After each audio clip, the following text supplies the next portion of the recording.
Hello! Great day everyone! Good morning po sa lahat na nandito, sa lahat ng nakapanood ng video na to, di ba? So good morning sa inyong lahat and happy blessed day sa inyong lahat.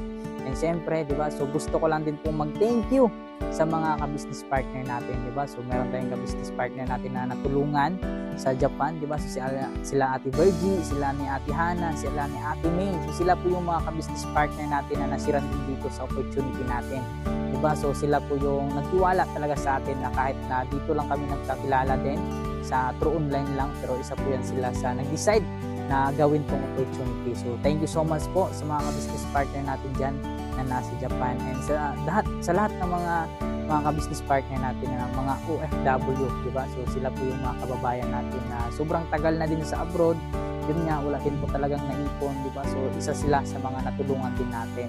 Congratulations po sa inyo kasi naging part na kayo dito sa community natin, dito sa opportunity natin. So pagtulungan po natin to, and excited po ako sa kanya-kanyang journey ninyo, di ba? So excited ako bilang coach ninyo na mag-guide sa inyong lahat dito, di ba? So thank you so much po sa inyong lahat sa tiwala din ninyo, di ba? And syempre sa lahat ng mga nasiran ko pa dito, di ba? So maniwala lang kayo din, mag-decide lang din kayo.